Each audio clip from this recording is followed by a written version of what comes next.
The Interested Reader podcast is about exploring the world beyond the textbook. We'll cover many lessons in math, physics, and astronomy, and then delve into the mysteries of the universe. Physics is fun, people just don't know it, and I want to change that.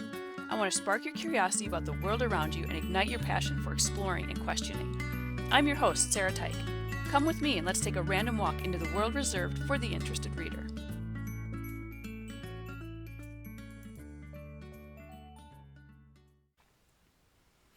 Hi everyone, welcome to The Interested Reader.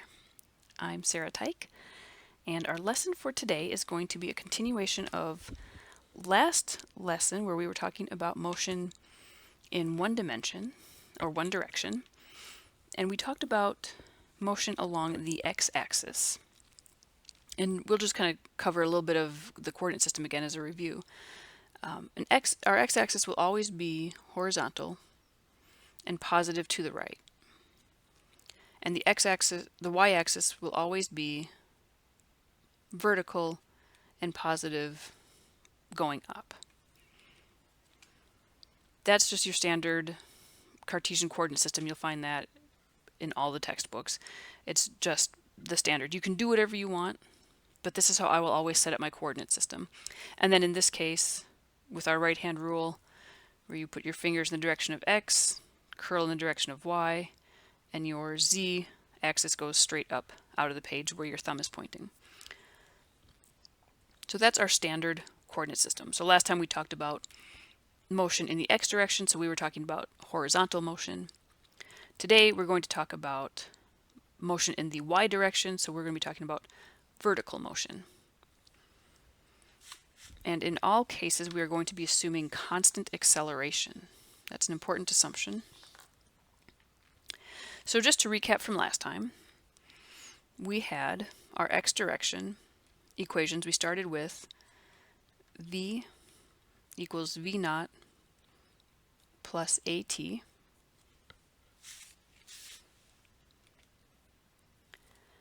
and we had x minus x naught equals v naught t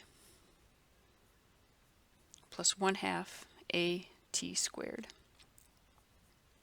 Now from those two equations we were able to derive three more, and obviously we're not going to do that. I'm just going to write them down. Just to recap, if you want to see the derivation you can go back to the last lesson and I cover it there. So our third equation is v squared equals v naught squared plus 2a times the quantity x minus x naught. And then we have x minus x naught is equal to 1/2 quantity v naught plus v times t. And our last equation is x minus x naught equals vt minus 1/2 a t squared.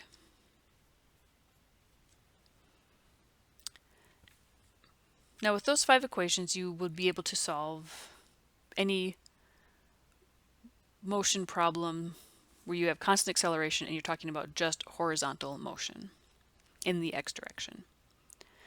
Now the point of having all five of them is because each of them represents a situation where you are missing one piece of information.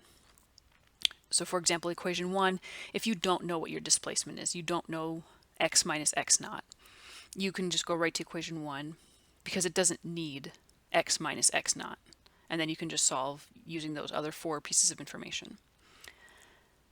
Similarly for equation 2, if you don't know what your final velocity v is, doesn't matter for equation 2, it doesn't need it. You should have the other pieces of information and you'd be solving for one of those. And you just go through that for each equation. You look through your problem, you figure out what information don't I have, and then you'll be able to find which of those equations to use because it will also be missing that one variable that you don't have. So it's handy to have all five of them. Again, we did take just equations 1 and 2 and derive the other three.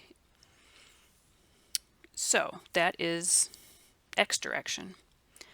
Now we're going to do the y direction. And I think last time I promised you guys that this would be an easy lesson. I think you'll agree it doesn't get much easier than this. All we're going to do is we are going to substitute every time we see an x or an x naught. We're going to substitute a y or a y naught, because why not? And then our second substitution is going to be taking our acceleration a, and we're going to replace it. I'm going to do a little bit of gymnastics here. So we're going to say that a is going to be replaced with our gravitational acceleration g, and g is equal to minus 9.8 meters per second squared.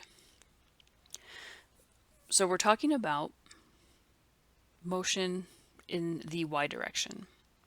A key assumption of making this substitution, of a being substituted with g, is that we are in free fall acceleration. So what that means is that the only force acting on our object is gravity. So you throw a ball up in the air, you just let it fall back to Earth. That is under free fall acceleration. It's just gravity acting on that ball. That's an important assumption to make this substitution, because there's nothing else, there's no other value that acceleration could be in this specific case. It's just gravity. And that gravity has the value of minus 9.8 meters per second squared. Now, the important thing about this with the sign, we know that acceleration is a vector. So our gravity g is also a vector. It means it has to have direction and magnitude. So this 9.8 meters per second squared, that is our magnitude.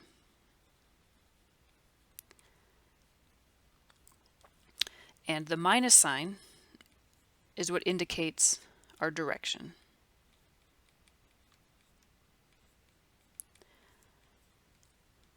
So we said that our y-axis is going to be positive going up. This minus sign indicates that gravity is in the direction downward. It's in the negative, the minus direction, which is down. So that's going to be an important substitution to make. How I'm going to do this in the equations is I'm going to take this minus sign and I'm going to basically incorporate it into the variable, the symbol g. So the substitution I'm actually going to make in the equations is a being replaced with minus g. And then if I was going to solve the equation, I would just put in for g 9.8 meters per second squared, because the minus sign is already taken care of right here in front of my substitution. So the important thing would be is if you're going to solve the equation, don't put in minus 9.8, because you're already going to account for that minus sign when we make the substitution to get our new equations in the y direction. Okay. Very important that you do that, otherwise your answer, you'll just be off. You'll be off by a sign, which when you're talking about adding and subtracting, it's going to be obviously very important. So keep that in mind. So we're going to do free fall acceleration. I'm going to make the substitution a to minus g. And then if I were to solve the equations to get a numerical value, I would say that g is equal to just 9.8 meters per second squared, because I've already accounted for that minus sign in my substitution. Okay. I hope all that makes sense. If not, let me know and I can explain in further detail. But for now, we're just going to go ahead and make those substitutions.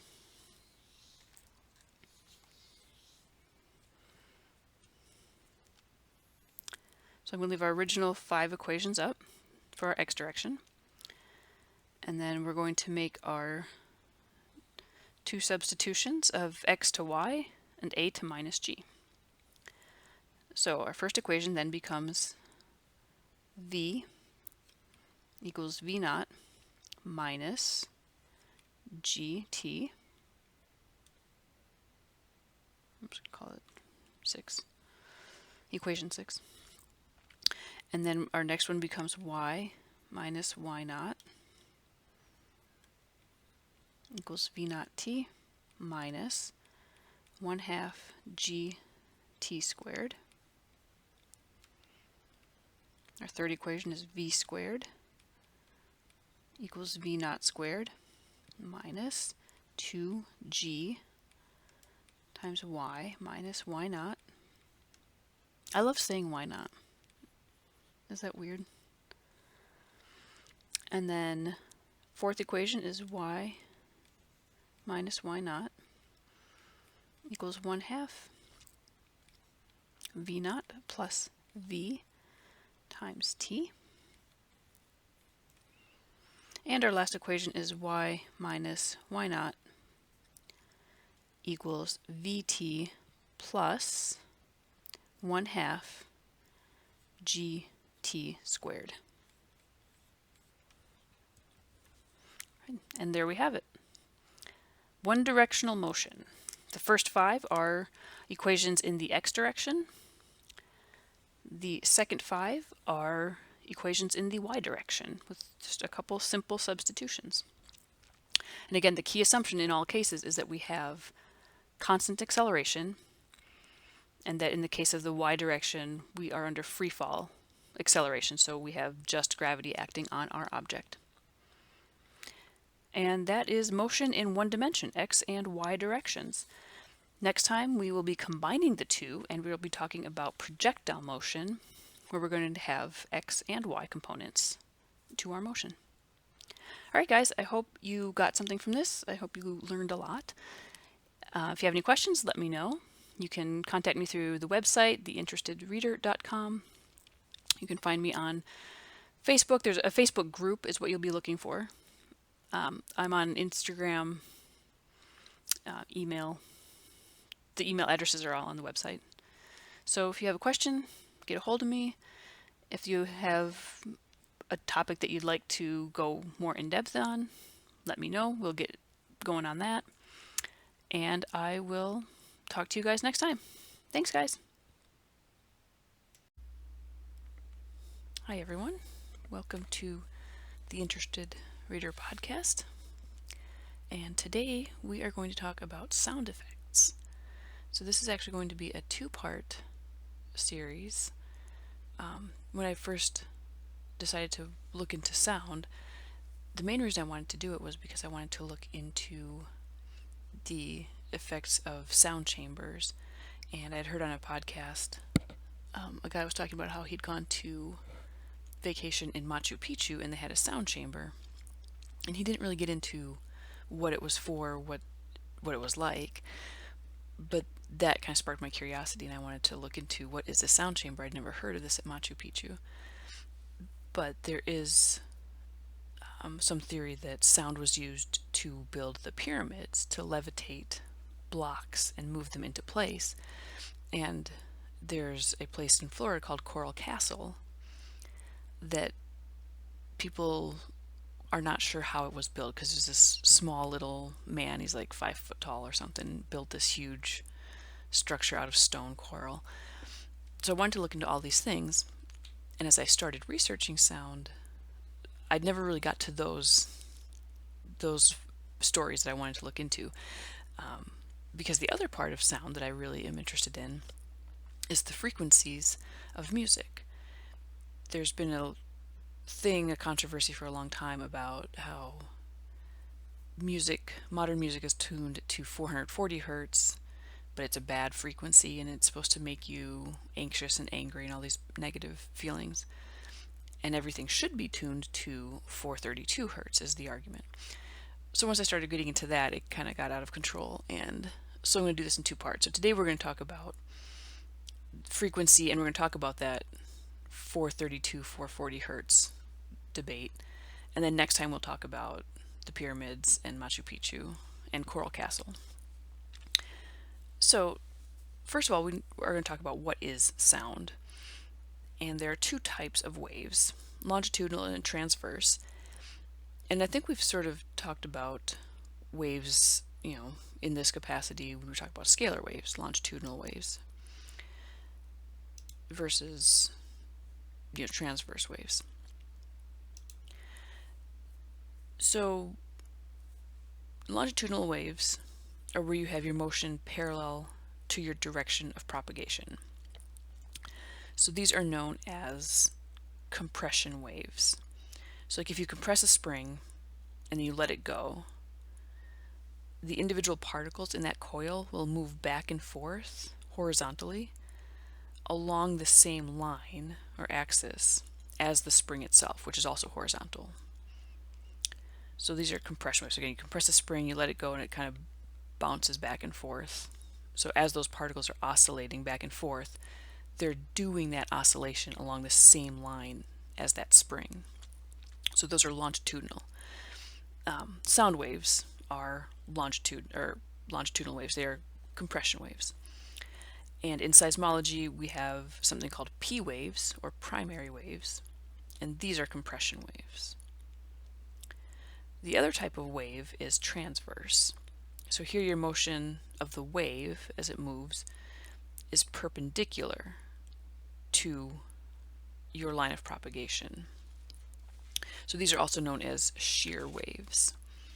So if you were to take a rope and you shake it up and down, the particles in that rope are moving up and down, but the wave itself is moving vertically or horizontally. So you're moving the rope up and down, particles are going up and down individually, yet the wave itself is moving horizontally. Electromagnetic waves of any type are transverse waves. And these are also, in seismology, we have S waves, which are also shear or secondary waves. So when you have an earthquake, the speed at which you detect a P wave, which is a compression wave, or a shear wave, it will tell you how far away the earthquake was, because they travel at different speeds. If you're a compression wave or a shear wave, they move at different speeds through the material. And in our previous episodes, we've talked about scalar waves being longitudinal waves, or these standing waves that don't have a vector direction like our transverse waves or our electromagnetic waves. We've got longitudinal, transverse waves. Sound waves are what we're going to be talking about. Those are longitudinal waves. So waves are periodic. They are an oscillating or vibrating disturbance of a medium, and you can represent these by sine waves or a superposition of sine waves. So, and sound waves are usually complex superposition of various frequencies.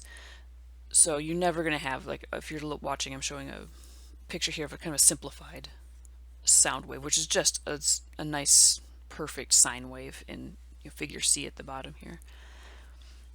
And in reality, you're never going to have that unless you have a tuning fork. Tuning forks are specifically designed to represent one frequency, but most other sounds you hear are going to be a superposition of many different frequencies, and it's not going to look nice and perfect like this wave on the screen if you're watching. You'll be able to find that motion, that general sinusoidal shape, but it won't look as clean and perfect as that. So in graph A, we have just the medium with no sound propagating through.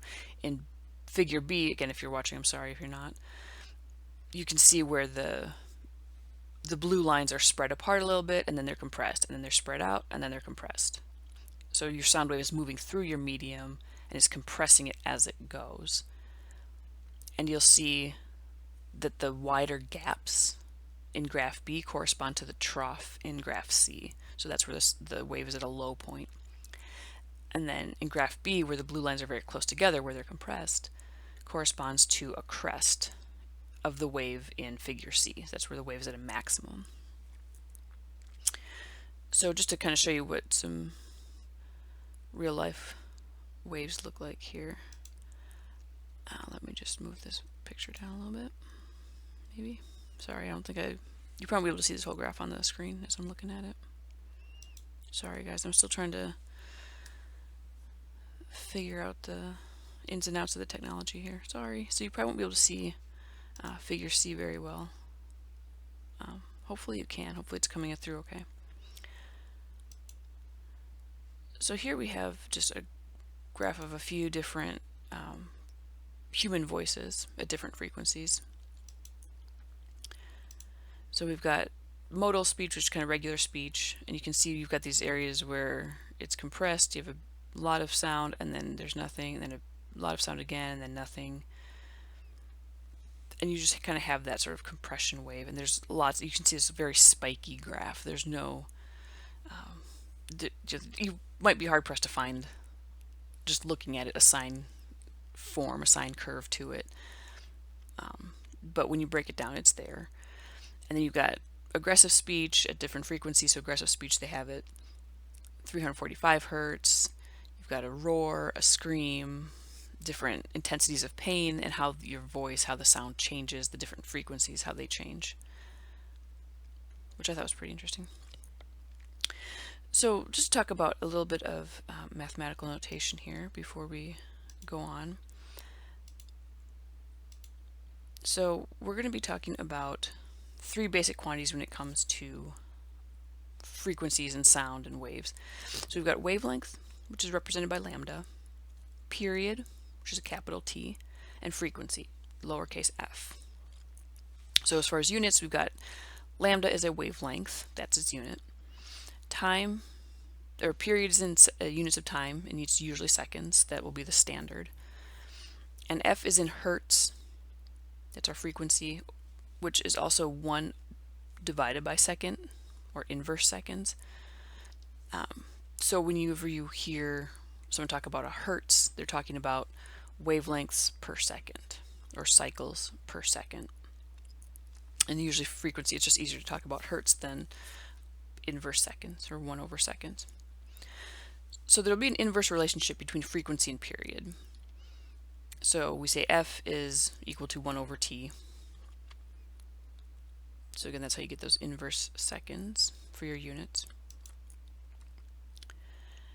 And then when we're talking about the speed of a wave, the speed s is going to be your wavelength times your frequency. So that would be wavelength times 1 over seconds. So that's wavelength per second. So we can replace f with 1 over t, and we get that the speed is equal to wavelength divided by time. So our units there are wavelengths per second. So most of the time we're going to be talking about frequency. We're not really going to, at least in this series here, we're not going to be talking about speed or wavelengths or periods. We're just going to talk about frequency. So we have things like a tuning frequency, which you briefly mentioned. You can tune your instruments to any frequency you want. 440 hertz is a standard. Humans can hear between roughly 20 to 20,000 hertz. U.S. household outlet supply 60 hertz.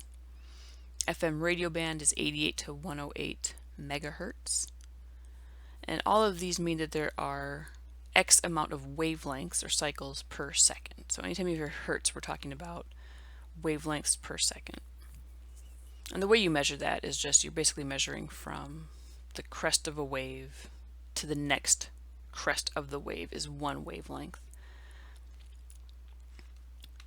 And if I can get back to the graph that I'm not sure that you guys are going to be able to see the way I want.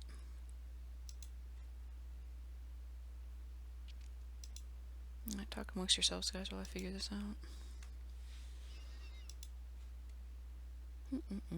Well,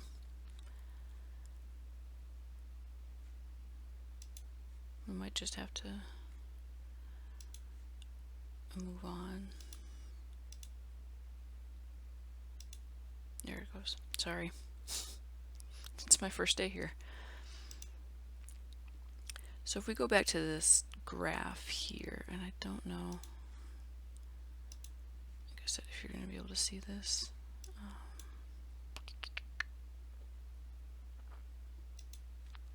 So I can't really change the size of this. Well,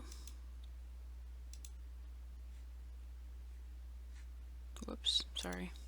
Okay, well, here's a very small graph or picture. This is on the Encyclopedia Britannica. It's just very small. But again, you can see there's a yellow sine curve in the picture. And from where the peak of the wave to the next peak of the wave is one wavelength. You can measure trough to trough too, but typically it's crest to crest. And then however many of those wavelengths pass a certain point, whatever detector you're using, that would be your wavelengths per second.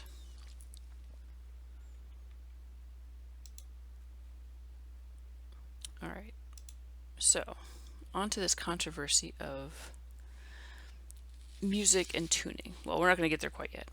We're going to talk about music and tuning frequencies first and how this even happened. There's a long, detailed history to just tuning a musical instrument, which I found fascinating. So when you tune an instrument, you're adjusting the pitch to establish regular intervals between tones. And it can be a voice too, like if you're tuning before you sing in a choir. A lot of times they'll play a certain note and make sure everybody can hit that note. I've never done it. I don't sing, obviously. So you start by tuning to a standard pitch. Today it's been set to 440 hertz, which is an A. And then the instrument or voice is sharp if you're above that standard and flat if you're below. So those are a little bit of the terminologies we'll use, sharp and flat. Stringed instruments usually have pegs that you can turn to adjust it, like on a guitar. Pianos have it obviously inside somewhere. I've never actually tuned a piano. Woodwinds, brass, they have a pipe or a slide that you can adjust in length. So I did play the flute when I was in high school. I played the trumpet for a little bit. Not good times.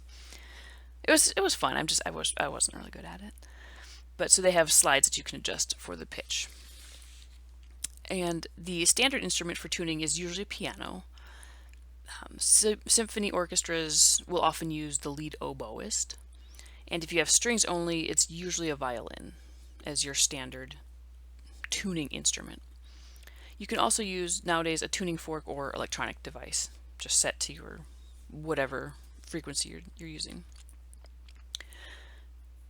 So a tuning system defines which tones and pitches to use in the musical arrangement. So there are various tuning systems, which I found weird. So there's different groups of tones and pitches, and they're all called a system. So you can tune to various systems to get a different sound. So this was important to know which system you're using because different combinations can sound more natural or more pleasing, or maybe you're going for something that's maybe a little more grating or edgy. You want a different feel to it. You can use a different tuning system. So you have more complex musical pieces require more tones, but those tones all have to sound good when they're combined, and that became kind of the difficulty in getting these systems defined and trying to figure out what is our standard tuning going to be, because are all of the resulting like octaves and all the resulting tones from tuning to a specific standard, are those all going to sound good together when we get all of the instruments in a symphony? So one system was Pythagorean tuning, which I wanted to bring up now because we talked about Pythagoras early on and these ratios with the music of the spheres. So the ratios of the frequencies of the notes are derived from the ratio 3:2, and we talked about this with the music of the spheres. And Kepler found this law between the rotational period of the planets and their orbital axis as being 3:2. So that became a very important ratio back in the older times with Pythagoras and Kepler. So you just have the ratio of your frequencies of your notes in this system are always going to be in this ratio of 3:2, or very close anyway.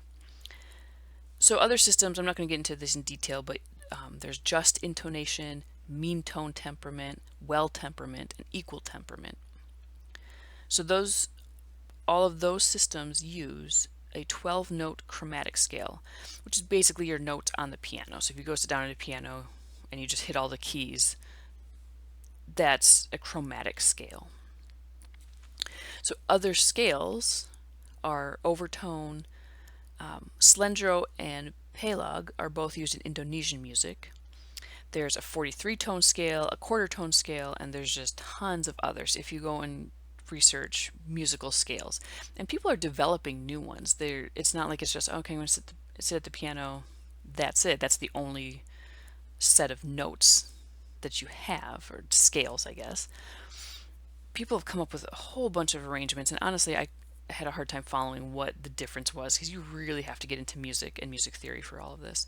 It's very fascinating, but a little bit more than I wanted to do here, because I was really trying to get into this 440, 432 controversy, and then obviously getting into the pyramids later on. So we've mentioned this 440, and why are we tuning to 440?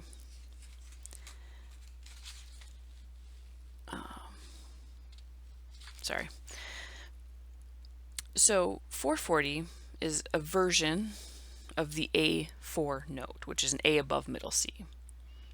So if you go to middle C, you go to A, we're going to have, that's an A4. And at 440 hertz is another A note. So since the 1700s, A4 has been the standard for Western music. So we're talking 1700s here.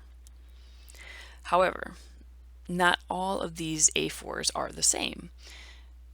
Bands, orchestras, people thought or said that they were tuning to A4, but it turned out that those A4s ranged anywhere from 400 to 480 hertz. They just didn't have the technology of like the tuning forks. They get them at some point. The electronic devices, they weren't all communicating across, the country, the continent, the world. Hey everybody, this is what we're going to do. So everyone just said, hey, I've got A4, and it happened to be 400 for some people, 420 for another, 480 for another. So there was a range. So in 1975, 440 became the standard as defined by the International Organization for Standardization, or ISO. And that was where they put down in writing. In the 50s, I think they basically acknowledged that was going to be the standard, but in 75 they actually put it in writing. There's an ISO document that says A440 is the standard tuning.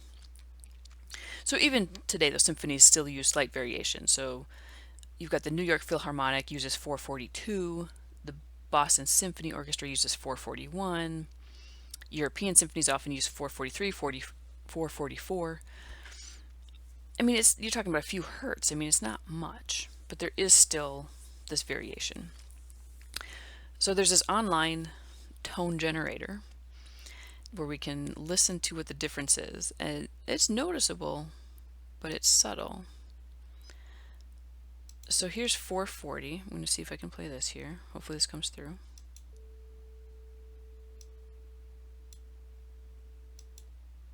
Okay, that's 440. And then 432 is the one that is, oops, 432, let's try this again. This is the one that we're going to talk about later that everyone says is the natural frequency that you should be listening to.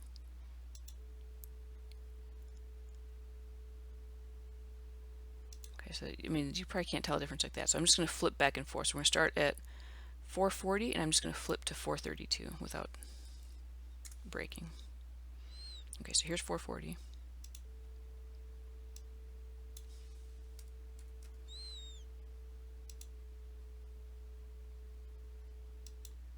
Okay, so if you heard that little bit of a dip, that was the change to 432. So there's a slight difference. So when you're looking at just these pure tones, yes, you can hear the difference. Does it make any... Does it make you feel any different? I don't know. There's a lot of meditation musics. If you go to YouTube and just put in, 432, there's a lot of meditation music that uses 432. It's usually in the background, so it's not like just a straight tone, because that gets to be a little annoying to listen to. But it's somewhere in the background. A lot of times they'll do a binaural beat. That's what they're called. So there'll be another frequency that they're alternating between. And supposedly this alternation between two frequencies does something to your brain to relax it. And they use 432. And we'll talk about that later, why everyone wants 432. But so here you can hear a difference. You know, one's a little bit lower pitch. But is there any...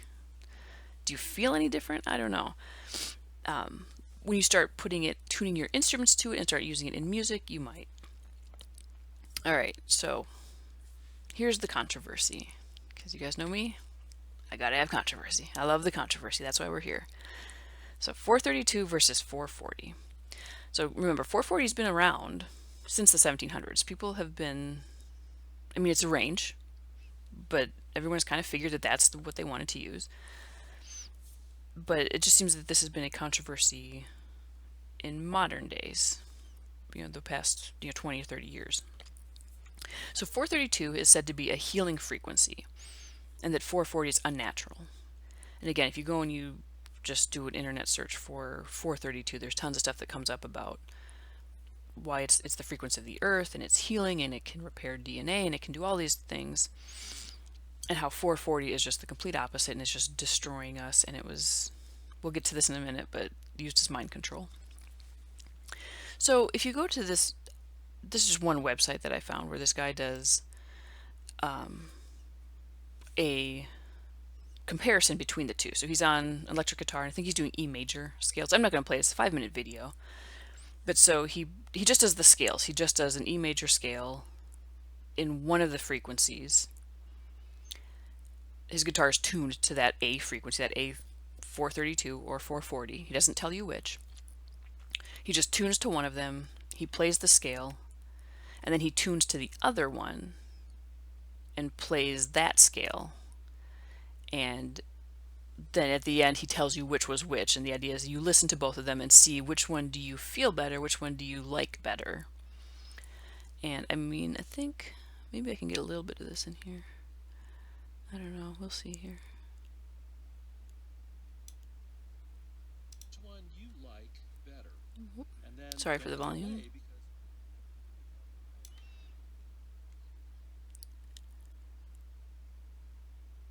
So this is version 1 that he's playing. We'll probably just do a little bit of it. We'll kind of skip through because I think it takes a couple minutes each.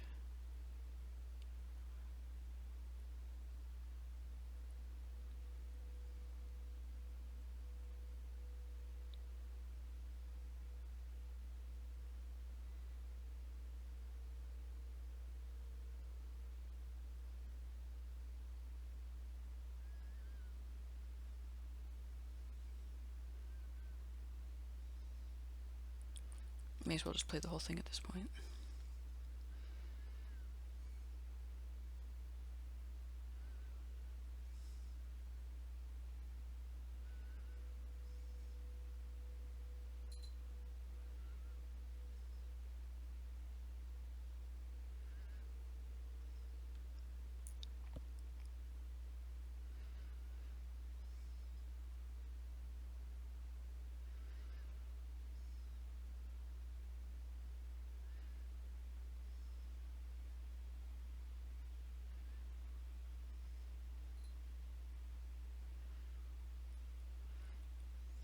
So that was his version 1. This starts version 2. So he's tuned to a different frequency.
All right, so that was two different versions. The first version he had tuned to one frequency, the second version he tuned to the other frequency. I don't know if you guys could tell the difference. I could. Well, I can't explain, I can't quantify the difference. But I liked version 1 a lot better. When I heard that, I felt like that one just feels better. Version 2 felt a little kind of grated on my nerves a little bit. I mean, still not bad, but it just it didn't feel as maybe smooth. There was something just a little bit off about version 2 that I did not like as much. So I really liked version 1.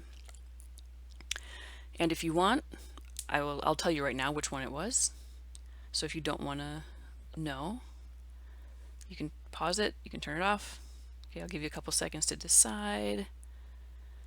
Hopefully you've made up your mind. Version 1 was 432 hertz, and version 2 was 440.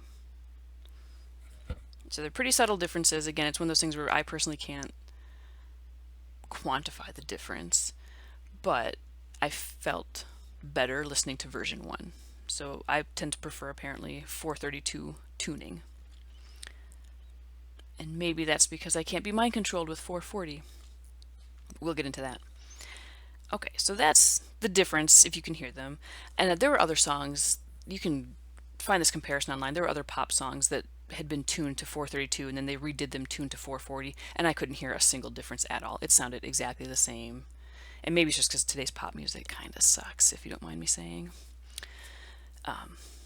But so I don't know. I mean, this video that we just listened to was just single notes on a scale, so it's probably much easier to hear the difference. But when it's in music, if it's in a song, you can't tell the difference. And again, the controversy is that, or the conspiracy theory, is that that's the point. 440 does make you feel crazy and, just bad. But you don't know it. You can't tell the difference. So you don't know that it's being done to you. But I'm going to get into that.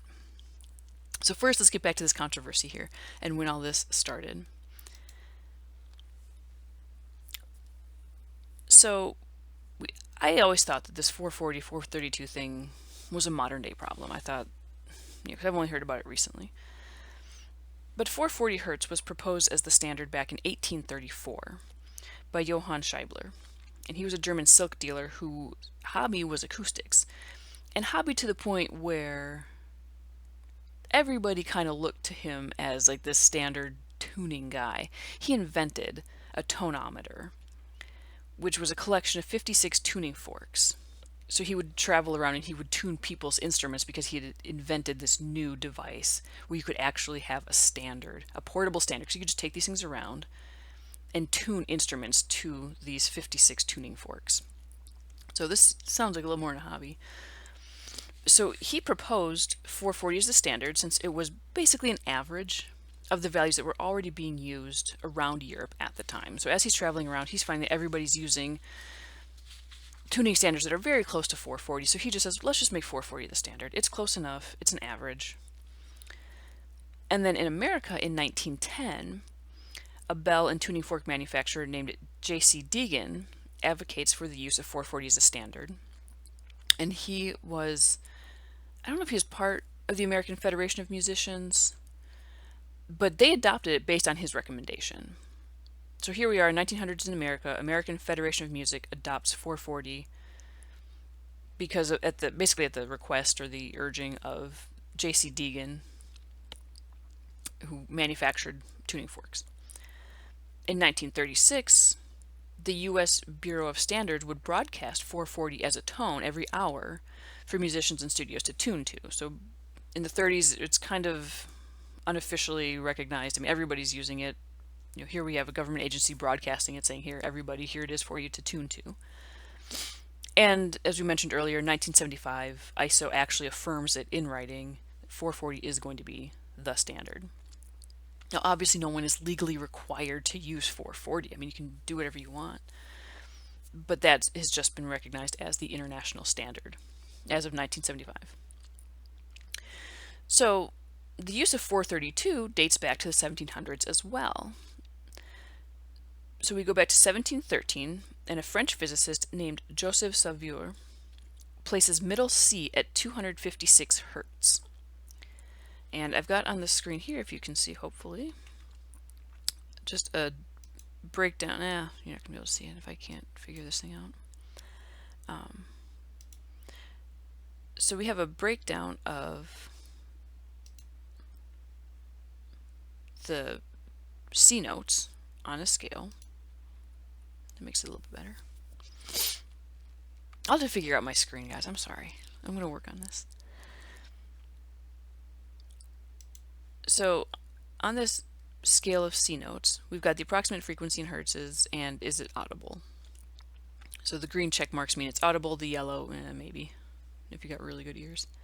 So middle C here is C4 at 256 hertz, and this is what Savier comes up with. This is where he places middle C. Because every octave after this, or from this middle C up and down, is an integer.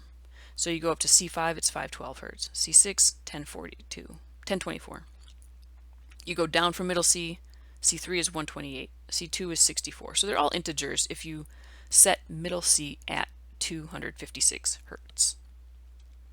So when you do this, A4 is at 432.5. So it's almost 431 hertz. And this was the only explanation I ever found for this. Apparently that's close enough to 432. I know earlier, people are quibbling about 1 and 2 hertz because the symphonies are using something different by 1 and 2 hertz. So this puts A4 at basically 432. And when you tune at the 440 system, so if you actually go and put your A4 at 440 hertz, then your middle C is at 261 hertz. So in these two systems, C4 middle C is either 256 or 261. And then your A4, which is your standard A tuning, is either 431, closer to 432, or 440. So that's the difference we're talking about here. Your middle C's are off by 5 hertz. So Savier's system becomes known as scientific tuning.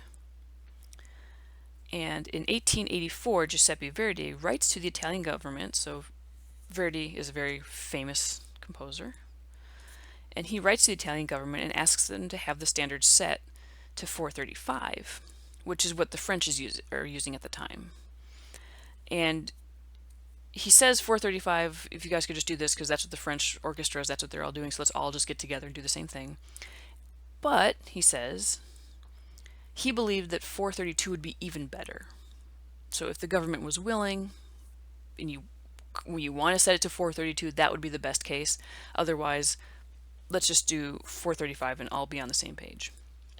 Because there will be a controversy later on about how everybody says that this famous Italian composer Verdi was arguing for 432 since the 1800s. And that's not exactly true because he didn't really care for, he preferred 432, but what he was arguing for was that the Italian government gets standardized with the French system at 435. And that if possible, if you want to, if you can, 432 would be better, but his argument was really for 435 and just to be standard with the French.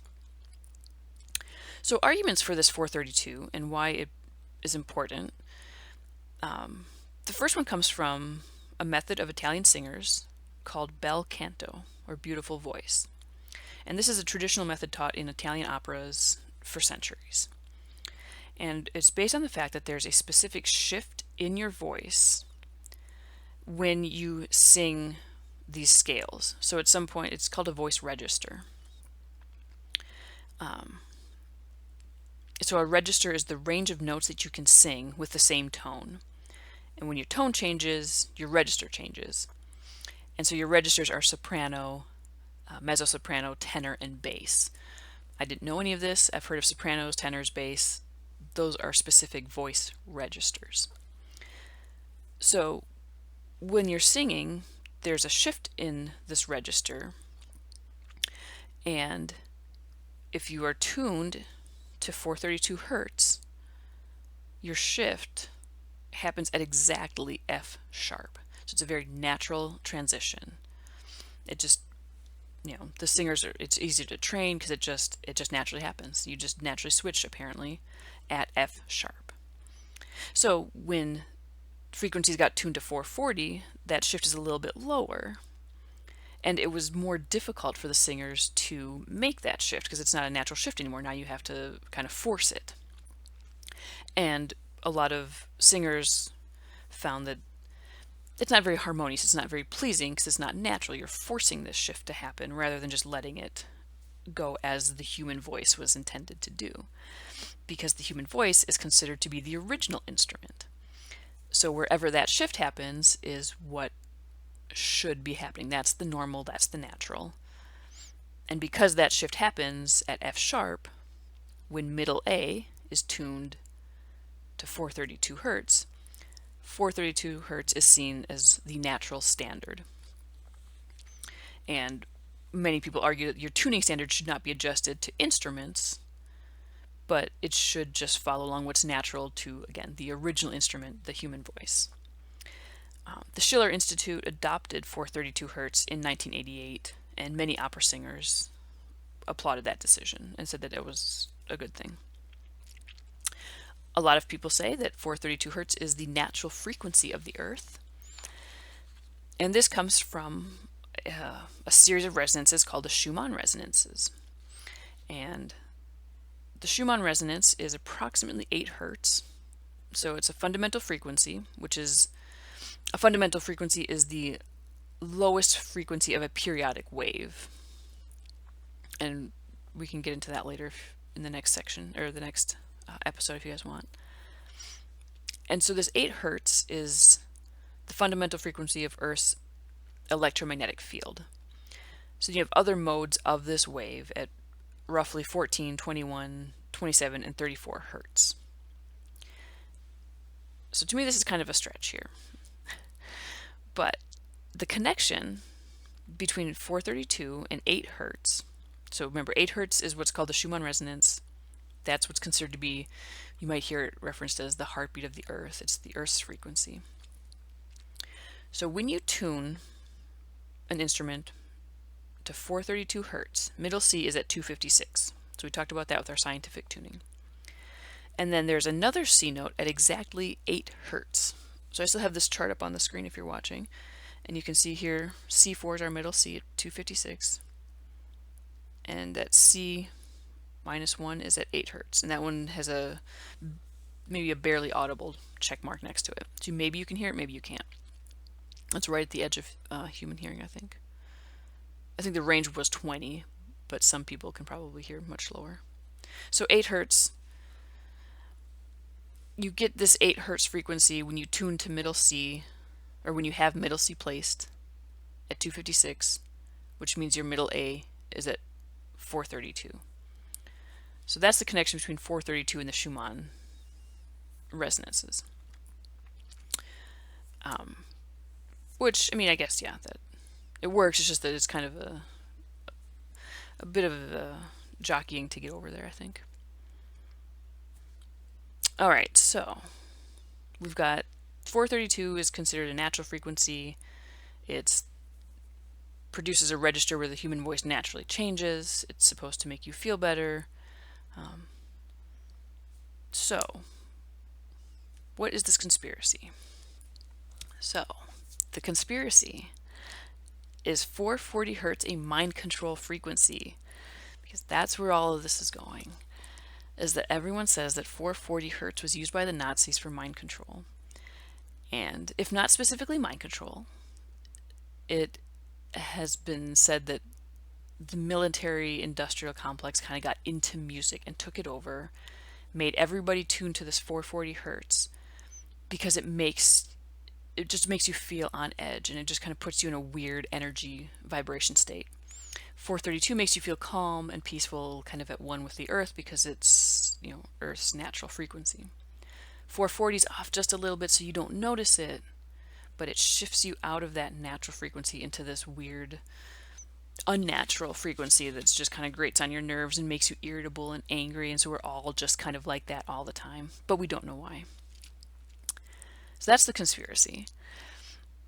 And this seems to be linked to two originators, and I had a hard time finding this out. So Dr. Leonard Horowitz and Lyndon LaRouche, and the Schiller Institute, which we just mentioned, the Schiller Institute wants 432. Because of this, the Schiller Institute had this thing called the Verdi Initiative, and this all goes back to Verdi writing this letter to the government. So Dr. Horowitz's paper about the military takeover of music comes out in 2010.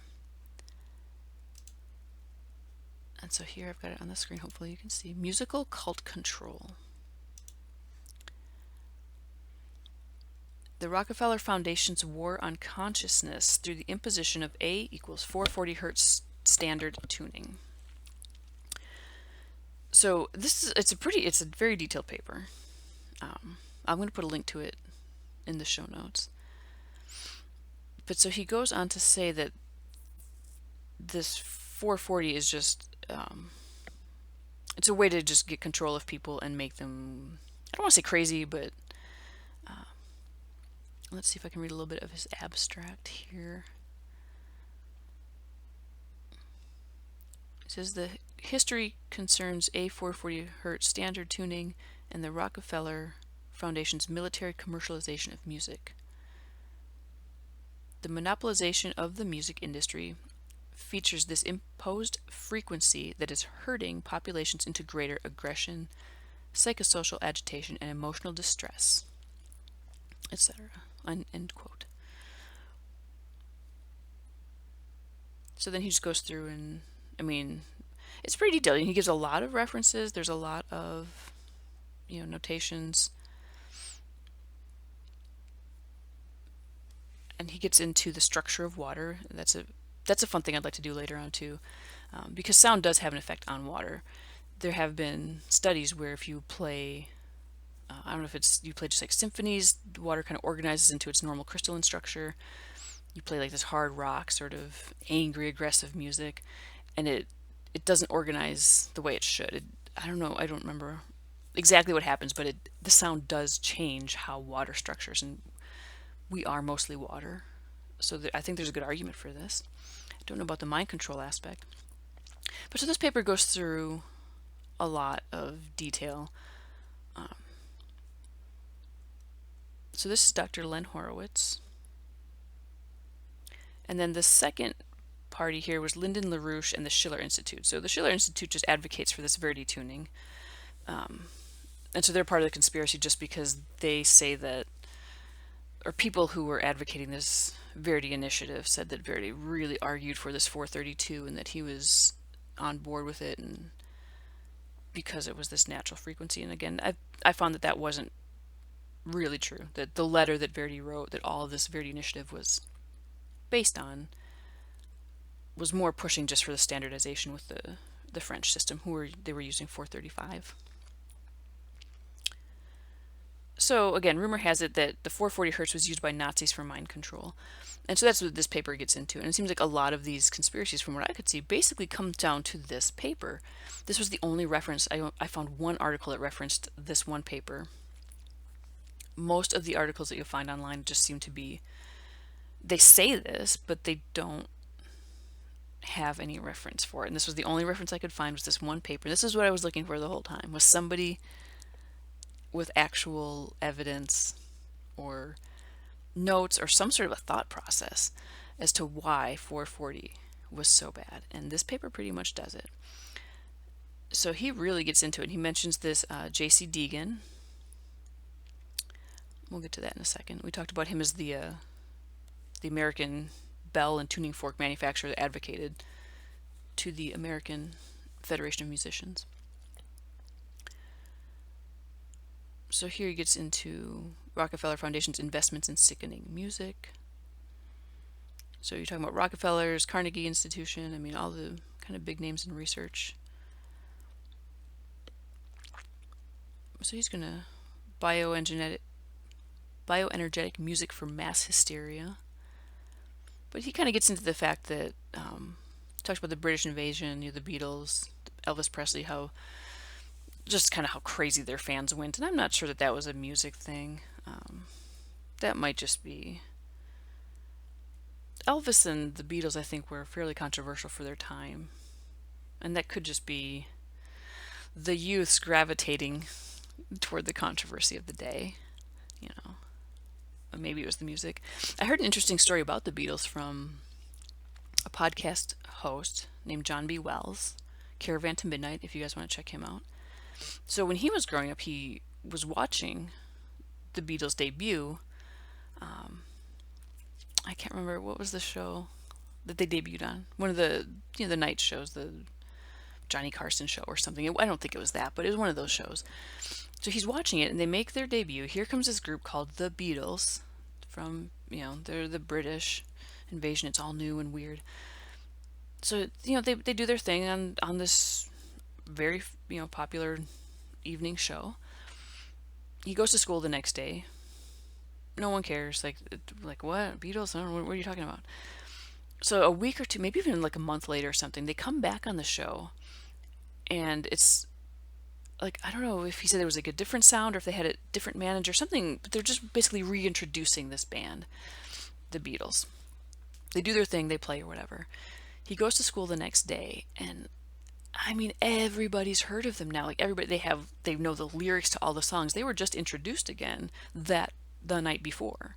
He goes to school in the morning, and everybody suddenly has the lyrics, the music. They're just going nuts for this group.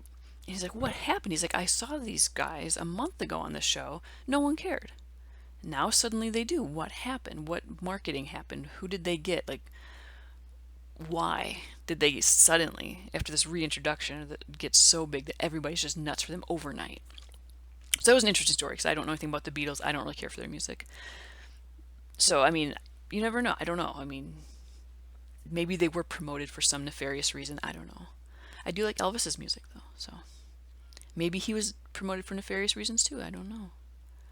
So this paper kind of goes into it, and I don't know the history of a lot of these bands. If I like the music, I listen. If I don't listen. So, but here he goes into how Elvis's manager was a colonel in the Navy. The Navy's, they do a lot of the weird research. If you hear about the teleportation experiments, the Navy's often involved in stuff like that. So he goes into RCA, GE, and the Navy. This paper just goes into a bunch of stuff. It's very a fascinating read. I'm going to put the link in the show notes, and if you guys have time, you should look into it. So here we go with kind of the Nazis here. There's this picture here is of Goebbels, the propaganda minister. So in 1939, Goebbels argued for the 440 hertz after it had been widely rejected in Europe and America, despite the efforts of the American Federation of Music to standardize it. So people say, oh my gosh, so nobody wanted 440. It had basically been rejected. Nobody was using it here in 1939 or 30s. And then here comes Goebbels, the Nazi propaganda master, and starts arguing for 440, and then, oh, here we go, we adopt it. So people kind of use that as a reason for saying that 440 was used by the Nazis for mind control, because Goebbels argued for it. Now, I know he's the propaganda master for the Nazis, but was he in that role before the war when he was advocating for 440? Or do we only know him as that propaganda master after the fact, after the war? So, because maybe he was just, some guy saying, yeah, let's just do 440. Everybody's doing it. Everybody's been doing it since the 1700s. Let's just use that. And then, but because now we know after the fact who he was and what he did, now we're like, oh my gosh, he must have been doing that for some mind control purpose. And maybe he was. It's just hard to say. I don't see any hard and fast evidence for that. So then also we go back to this J.C. Deegan, this American tuning fork manufacturer. He was also in the U.S. Navy, which was conducting research into using sound as crowd control. So here again we get this Navy connection with these kind of experiments on humans, on people. So that's kind of where this mind control frequency comes in, is because Goebbels had advocated for it. The guy who promoted it to the American Federation of Musicians, that J.C. Deegan, was in the Navy, and the Navy was doing sound control, sound experiments for crowd control. And there's no doubt that sound can be used as crowd control. I mean, yeah, I don't think anybody argues that. I think people use it as a non-lethal method. Because wouldn't that be better than just opening fire into a crowd to try to control them? So, I mean, I don't think that you have to say that just because people use sound as crowd control that it's mind control. And I don't think that the 440 was used as a nefarious purpose. I mean, maybe they did. Like, maybe that's just kind of a nice benefit for, you know, the evil powers that be, that they get to control us through this 440. It's just, it's been going on for a long time. I mean, like I said, we go back to the 1700s, the 1800s, when they were promoting 440 just because it was basically an average of what was going on at the time. And maybe mind control goes back all the way to the 1800s. I don't know.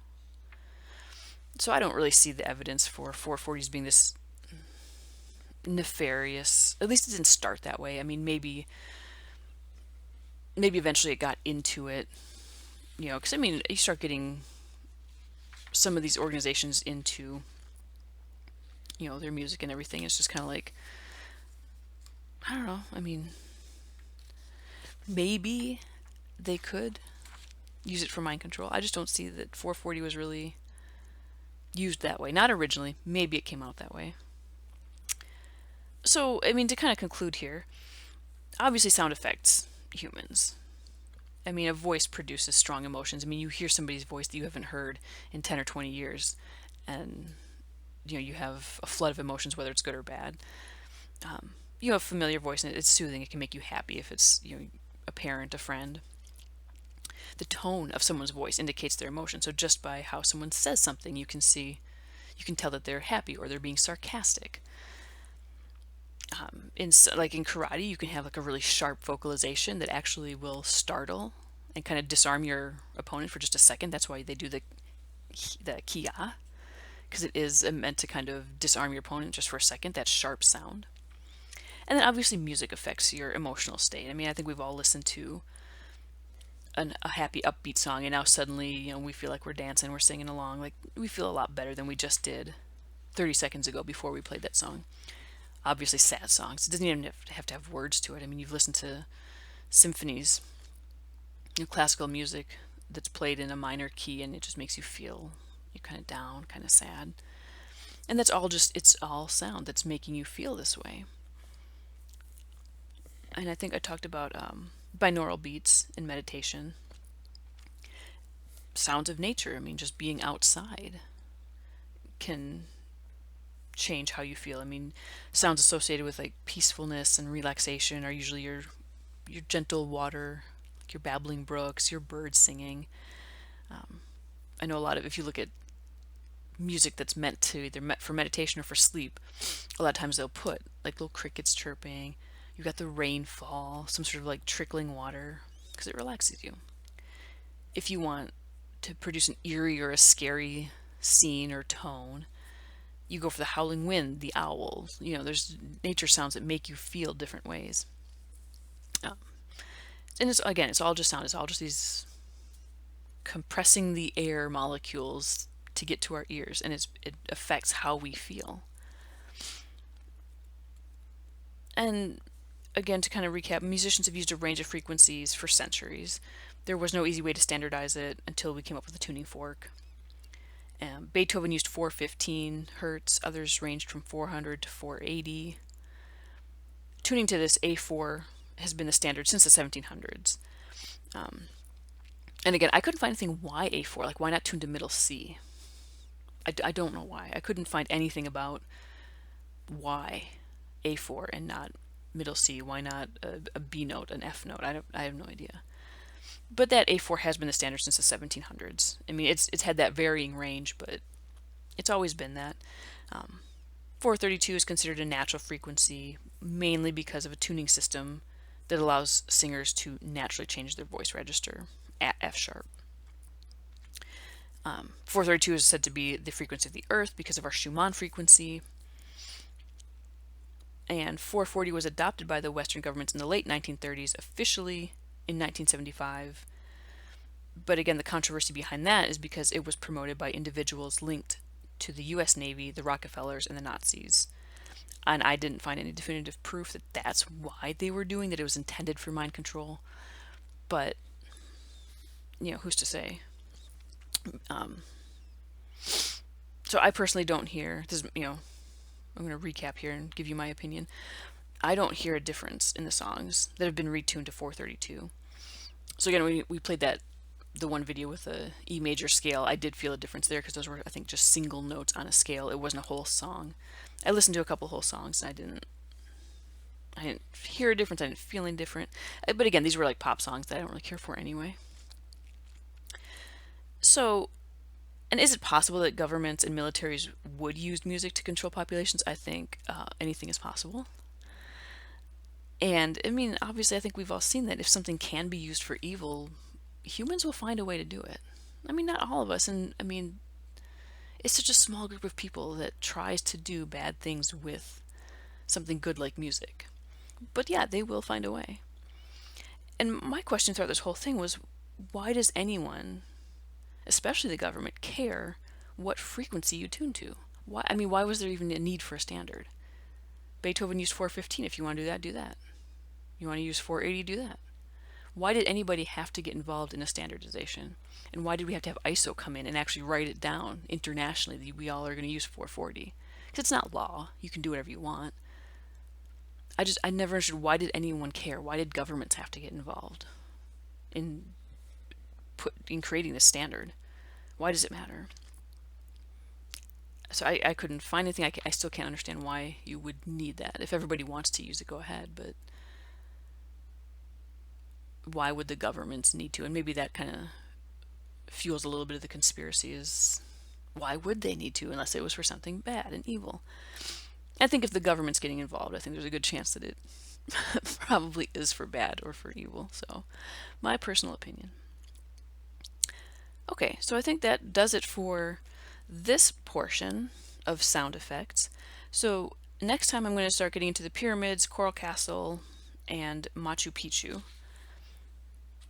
And we'll talk about maybe some more like the healing properties of sound, and because there's things called the solfeggio frequencies that I meant to get into this time, but I didn't have time. We'll get into some of that, some of the healing aspects of sound.